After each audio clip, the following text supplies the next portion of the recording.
Today we're going to share 18 diet and lifestyle habits we follow to manage inflammation and allergies on a daily basis. We have found success managing chronic inflammation, allergies, and asthma for a combined 10 years on a high raw vegan lifestyle. Reducing inflammation through a healthy lifestyle can help you improve your digestive health, speed up your metabolism, and help you release excess body weight while improving your body's natural ability to recover, regenerate, and fight disease. We've experienced so many benefits from living a high raw lifestyle, and we are here to help you do the same. Hi guys, welcome to The Raw Edge. I'm High Raw Nick.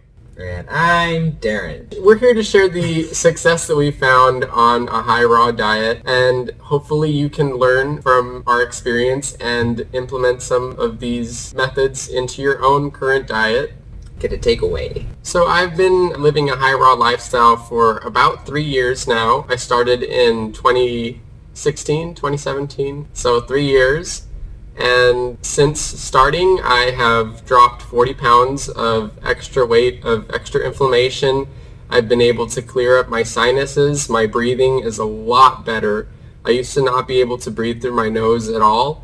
And now I enjoy going to hot yoga every day, using Ujjayi breathing, where you breathe through your nose very powerfully. And it's very satisfying. And I've really enjoyed the results. And it's first of all, from a vegan diet. Second of all, from a diet that's low in saturated fats and oils. And third of all, a diet that is high in nutrient density and hydration and fiber.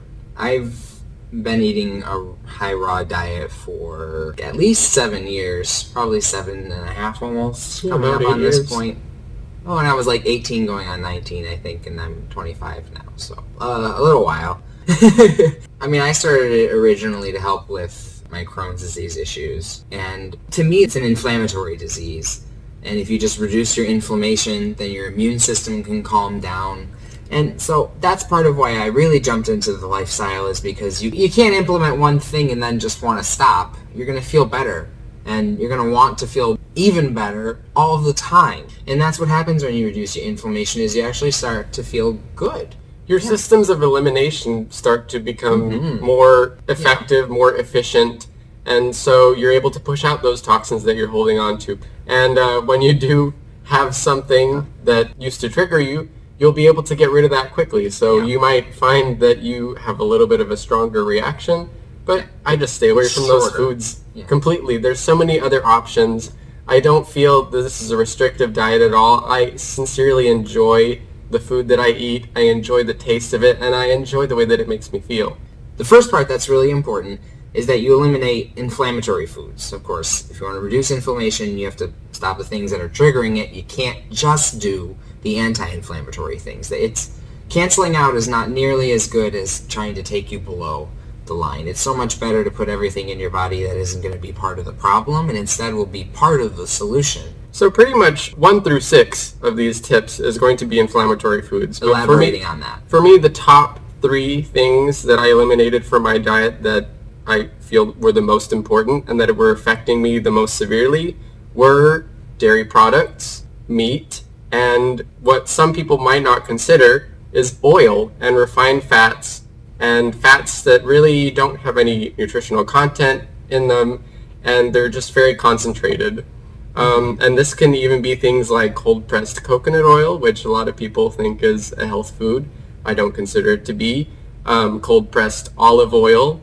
Both of those things I tend to stay away from. The second thing would be eliminating processed or cooked fats, which, I mean, oils, meats, and dairy I would consider to be in that category, but this is more specifically things like tahini, things like nut butters, things like cashews, blanched nuts, cashews and peanuts. Anything that comes in a jar, really. Yeah.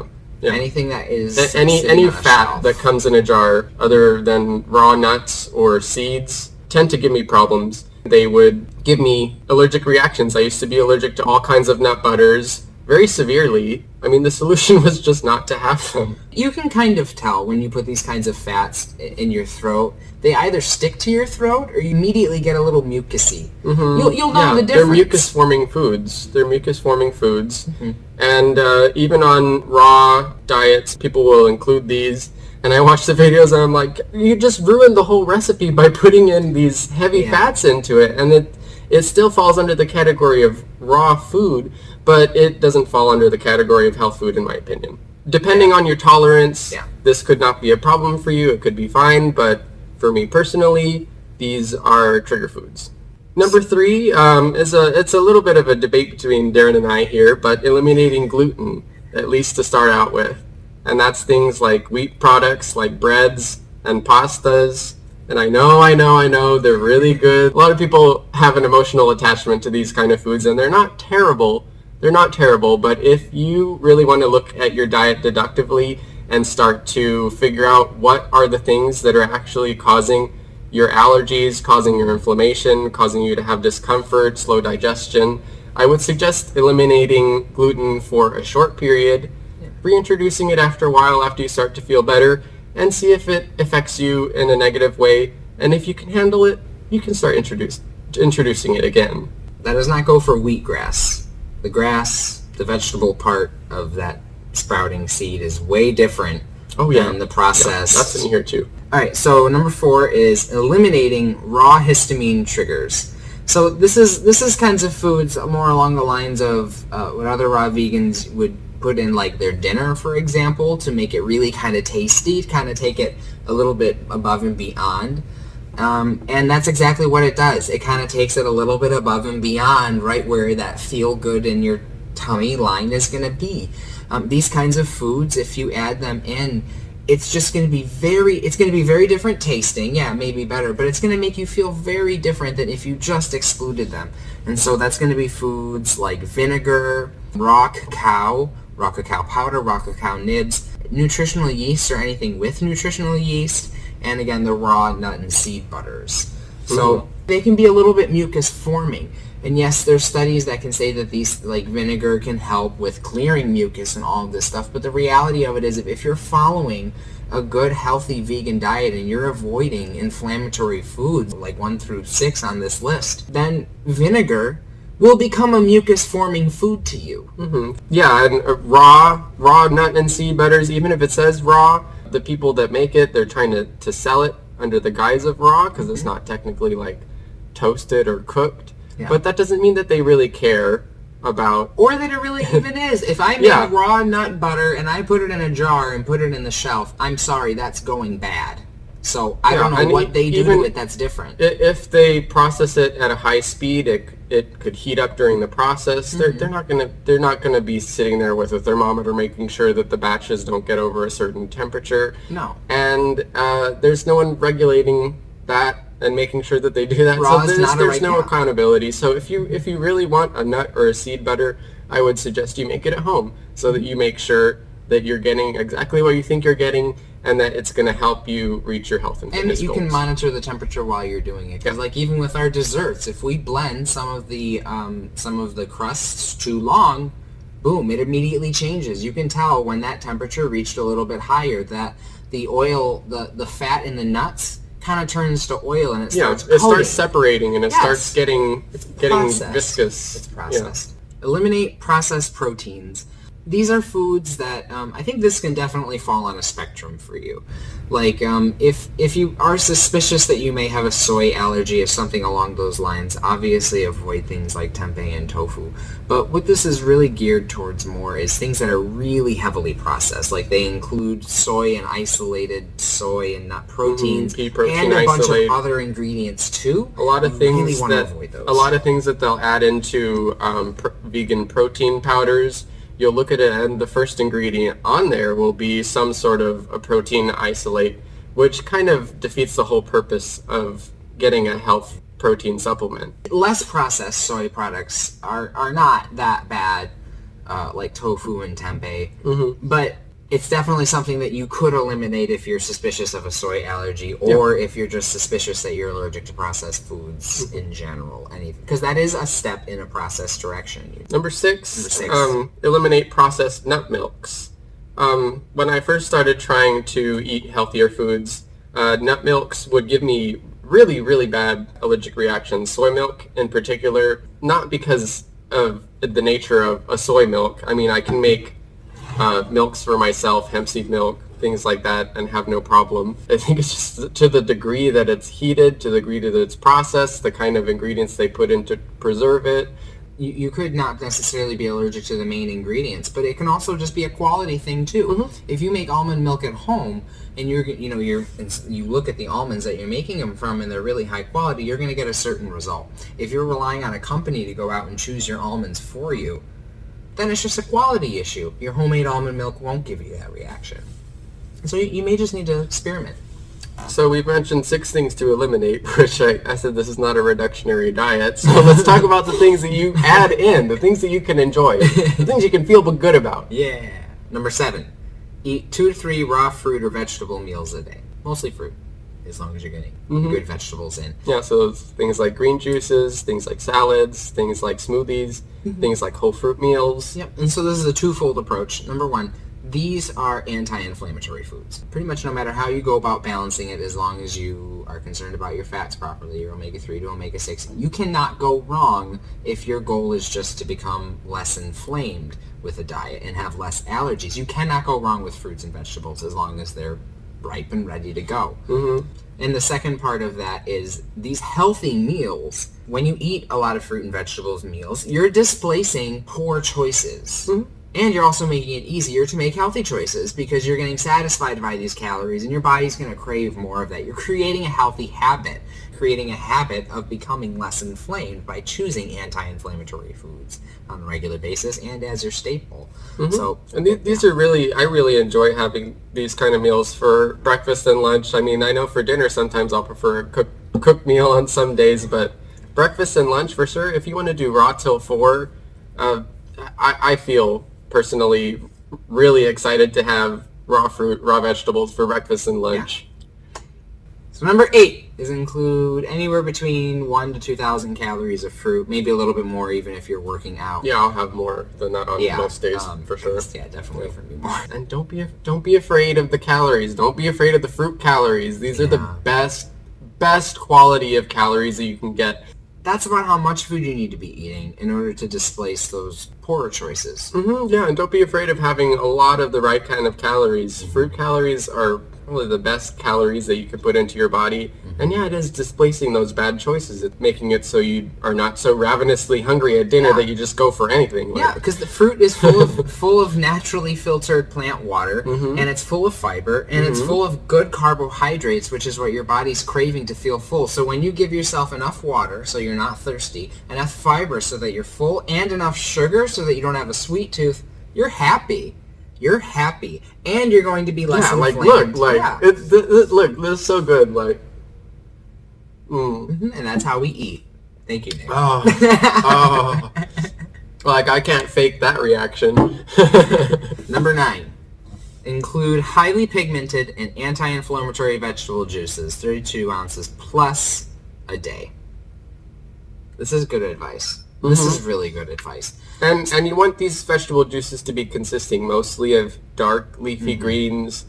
Yeah, mostly vegetables. Gnarly. You kind of want it to be as gnarly as you can make it. No matter how big they are, you really should be including at least a bunch, maybe even 2 bunches if you can stand it, of some kind of dark leafy green, whether it be any one of the kales, any spinach, or just spring mix itself. Chard. Something that's going to make a juice that's looks like green paint. Something really, really dark. So the more pigmented it is, the higher nutrition content it's going to have. Okay, number 10 is include fiber-rich salads with balanced raw fats high in omega-3s. This means a lot of seeds, plenty of dark leafy greens in the salad. You don't want to be having a salad of romaine and avocado. I mean, that sounds good, but it's not going to give you the nutrition content that you need. It's going to be mostly water and omega-6 fat. Yeah, like compare that to a salad of spring mix and spinach with a little bit of a flaxseed, hemp seed dressing. Yeah. So nutritionally dense, so satisfying. You and it's not only going to satisfy your calorie needs, it's also going to satisfy your nutrition needs, your micronutrient needs. A lot more. Yeah. And your protein needs. There's more protein in dark leafy greens. Yeah, and a lot of protein in seeds. So number 11 is include as many seeds as you want. I would go to fill up on seeds before you go to anything else. If you want to make a dressing really high in hemp seeds with a little bit of sweetness and a lot of garlic, that's a good way to get in your fat fix, basically, before you go on to other things. Fats that you should include in moderation. So that brings us to number 12. These kinds of fats. Yeah, include raw nuts and avocados in moderation. Typically to feel good, half an avocado is as much as I go to feel good. Like a medium one. Yeah, a quarter cup of nuts. And maybe a little more if you feel like it, but have your seeds first. If you want a way to get in more seeds, check out my raw hemp ranch. That's really good. I have a salad in the dehydrator with that dressing on it, and I'm so excited to nibble on it afterward. So number 13 is include algaes and superfoods as fresh as possible. These are like the powerhouse foods. I would not skip this step. No matter what else you do, if there's anything that is basically just a magic pill to fight inflammation, it's algaes. So spirulina, chlorella, wheatgrass, these like these three foods, if you can get them frozen or you can grow them yourself, it's going to be a lot better than going with dried. I will like exponentially better. Like dried is fine. You'll still get benefit from dried, but if you can get fresh, if you can get frozen, it's just it's a bang for the buck thing too. Fresher is always better. Yeah. And it's not always about how much money you can spend. So don't take this section as a free check to go to Whole Foods and buy everything that comes in a little package on that shelf that they think that you need to buy in order to be healthy. Yeah, if you're going to get a dried powder, I would go for the things that are going to be the most nutrition dense, which are going to be the algaes. Yeah. So I would get just a plain old spirulina powder, chlorella powder. Sometimes they have a mix of the two. Yeah, or they mix the two together and put it in a pill. Yeah, or wheatgrass powder. But the powder is actually a little bit cheaper.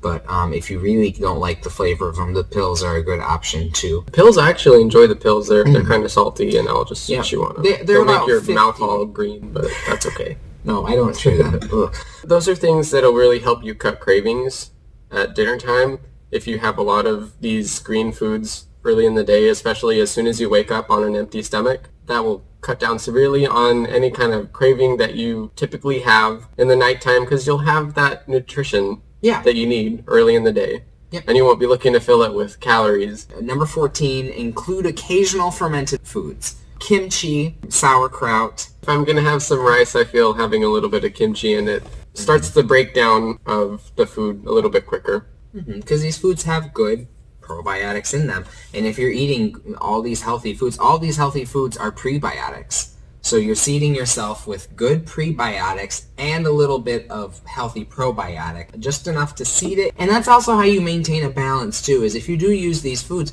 don't use too much, don't use them on a very regular basis, because then you're going to be balancing yourself all the way over towards those bacteria and all those other kinds of flora. And you want to have a healthy balance. You want to let your body find out that balance naturally. Okay, and number 15, I guess the one that everyone's been waiting for, includes some cooked grains, legumes, roots, and starches. I mean, as Freely would say, where's the rice? Where's the pasta? Where's the pasta? Okay, so legumes and also roots and in general cooked starches. Just include them as tolerated. Some good ways to have them is with steamed vegetables, steamed tofu, home cooked beans. Yeah, I don't like the canned beans. Give me personally a little bit of a problem. If you're going to have them, I would suggest cooking them at home. And also steamed rice, steamed sweet potatoes, steamed russet potatoes too, but I would prefer sweet potatoes for good digestion. I would add them in one at a time, so you know which ones you're able to handle, and which ones maybe will give you a little bit of a problem. Just use some deductive reasoning when adding in these Make foods. sure you've had good digestion for 3, 4, 5 days even, or even a week if you really want to be good at it, before you start making any serious changes. You want a good baseline. Otherwise, how do you know? So number 16, to avoid a really inflammatory experience, when you go out to eat and you're trying to watch what you're eating, this is a great tip, Nick, bring a backup smoothie. Even if you're using your best judgment and you're asking the waiter or waitress questions about how the food is prepared or whatever, they source it from where, I don't know, whatever kind of questions you're asking, expect them to just be nodding their head yes, pretty much. When they bring it out is when you'll see what you ordered and how it is. And if you think that there's oil on your food, guess what? There's oil on your food because you've been making good decisions at home, so you know what oil tastes like. Yeah. Most people don't even know what oil-free food even remotely tastes like. So when they bring it out, you kind of need to prepare to not be able to eat it. Bring a backup smoothie so that you still have something to eat, so that you don't leave hungry and disappointed. And if you're with somebody at a restaurant, it's super socially weird. At least you have something backup to eat while they're eating their food too, because not everyone wants to wait around for the restaurant to make your food 3 and 4 times because they just... and I've done that before where I'll have them remake it and it comes back with the same exact problem. Or there's an entirely new problem. Like it's the right way, but they rushed it, so your food is basically raw. Number 17, supplement as needed. And basically as needed means it's a necessary nutrient. You need to supplement for it every single day if you're not confident that you're getting it from your food. What do these things include? Vitamin D, iodine, and B12 mostly. If you want to go to a multivitamin after that, just be careful. There's a lot of them that have a lot of extra junk in them. But yeah, don't ignore them. Don't ignore them, and be responsible with them. Overdoing your supplements can make you inflamed. They can be a little bit irritating to your gut or to your skin. B12, if I take too much B12, I break out. It's inflammatory to my skin. If I take too much D, I notice that my bowel gets just a little bit groggy and a little bit bloated. It's not the best. So what do? I take these things in moderation on a daily basis so that I don't ever have to deal with a lot of them at once. I don't want to exclude them from my diet because not having enough of these things is detrimental.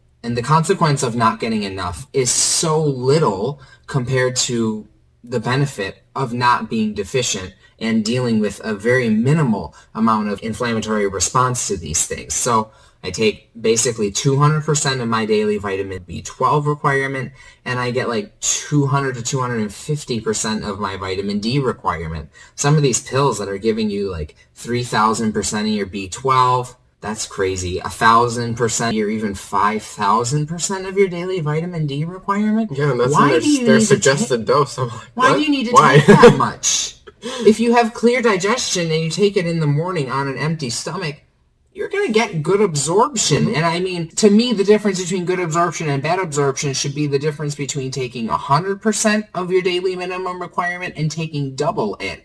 I double it for the sake of safety, but really I would like to take the minimum, but I double it because I don't know. What if I'm not absorbing it 100% despite being on an empty stomach and having clear digestion besides that? What if? So I double it just to be sure, and also rely on blood tests too. And also, if you're not getting everything that you need in a day, your immune system is not going to be functioning properly, and you're going to be more likely to have a response to inflammatory foods. So this is part of setting your immune system on a path to success, is giving it what it needs every day. That means being careful with your supplementation. Number 18 is using entirely chemical-free hygiene products to the best of your abilities.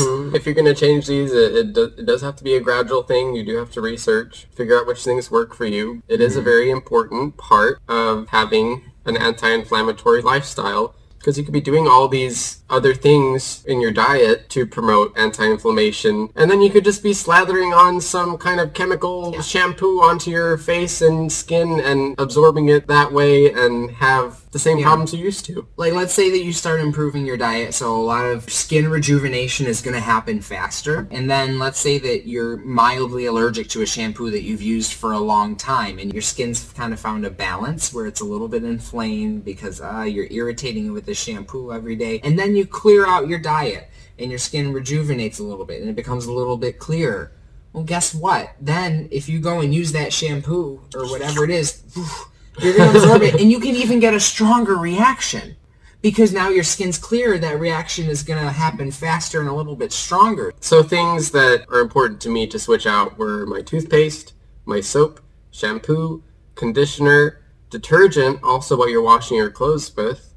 And personally, I don't use no deodorant. And if you are eating a cleaner diet, you'll find that your sweat is not as intolerable as it used to be. So those are 18 of the most important rules that I personally follow, that Darren follows to have good results on a high raw diet. Try out some of these for yourself and see if it makes a difference in your current diet. Just use good reasoning, use good deductive reasoning, listen to your body, and make sure that you're getting your proper amount of nutrients. And the rest is work that you can put in yourself. You have a lot of power to take control over your health. It's a weapon. It's just a matter of knowing the right information, knowing the right things to try, and then seeing how that affects you and seeing if it's worth it to incorporate into your life so that you can have good recovery, have good health, and have it for a long time. This is a lifestyle. It's something that you can do on a daily basis to take control of your life and make sure that you're living the best life that you can. Thank you for listening, and make sure to subscribe to this channel right here. And also hit the notification bell so you get notified when we drop new content. We come out with weekly recipe videos and mukbangs where we share raw food with you and we share our tips on how to succeed on a healthy lifestyle. I'm Hyra Nick.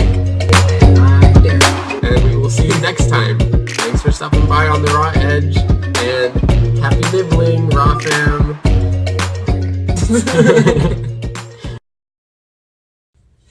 So these are our tips to stay less flaming.